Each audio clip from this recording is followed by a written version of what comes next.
Bago po muling magbukas ang ika-15 Kongreso sa Lunes, hatid po ng GMA News and Public Affairs ang mas husing pagbusisi sa paggastos ng pork barrel funds ng mga mababatas. Ito po ang pork chopped, pagsiyasat sa pork barrel ng Kongreso. At sa unang bahagi ng espesyal na sering ito, alamin natin kung ano nga ba ang pork barrel at gaano nga ba ito kahalaga. Balita hatid ni Jessica Soho.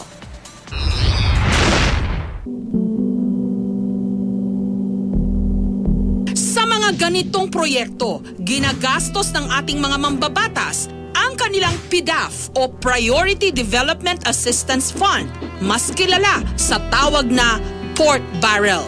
Broadly, pwedeng sabihin pork barrel is basically any portion of the national budget that is left at the discretion of the congressman on how to spend it, given certain limitations. Pork barrel daw ang solusyon sa mga lugar na hindi nasasayaran ng pag-asenso o nakaliligtaan ng pambansang gobyerno. Kaya taon-taon, sa tuwing inihahanda ng Kongreso ang pambansang budget, hindi lalagpas sa 70 milyong piso ang inilalaang pondo para sa bawat district o party list representative. 200 milyong piso naman kada taon ang para sa isang senador. Pondong maaaring gamitin para sa mga infrastructure o hard projects at soft projects gaya ng scholarship programs, tulong medikal para sa mga mahihirap, programang pangkabuhayan at financial assistance sa mga lokal na pamahalaan. Ituturo ng mambabatas ang mga popondohang proyekto at kung sino ang mga makikinabang nito. Ang mga ahensya naman ng gobyerno ang magpapatupad ng proyekto. Ang nagiging tulay ng national government sa malalayong barangay sa kanayunan ay yung congressman. It equalizes the allocation of funding in different parts of the country. Pero kung tatanungin mo ang mga ordinaryong Pilipino, sa bulsa lang napupunta yun eh. Kasi yung mga dinadaanan din namin, wala, lubak-lubak din yung dinadaanan namin din. Ay humingi kami ng tulong para ma-improve yung barangay namin. Kung pwede lang, karsada lang yun. Mas maganda kung may transparency. Hindi natin alam kung saan napupunta eh.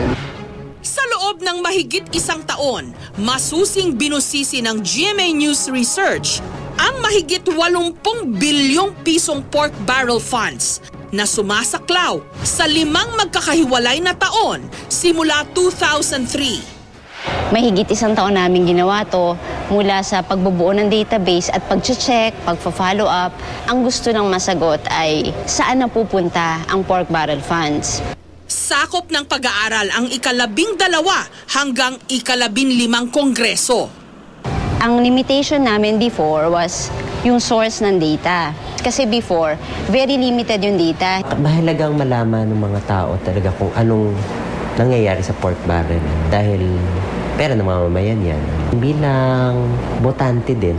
Kasi kailangang maging basihan din yun. Kung i-elect ba nila ulit ang kanilang legislator. Kung proyekto ang pag-uusapan, lumalabas sa pag-aaral ng GMA News Research na 27% o halos 23 bilyong piso ng pork ang inilaan sa mga kalsada. Pumapangalawa ang financial assistance for specific programs sa 18% o 15.1 billion pesos. Pangatlo naman ang multi-purpose buildings sa 17% o 14.2 billion pesos. 6% ang inilaan para sa flood control, 5% para sa mga school building, 4% sa water supply, at ang natitira para sa mga equipment o supply, tulay at palengke. Sa bawat 100 pisong pork barrel fund, mahigit 50 piso ang ginamit para sa mga infrastruktura gaya ng tulay, kalsada at flood control.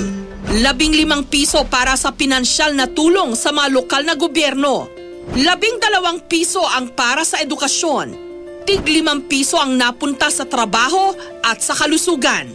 4 na piso para sa mga pangunahing serbisyo gaya ng kuryente, tubig at pabahay. 2 piso sa agrikultura at 2 piso para sa iba pang paggagamitan.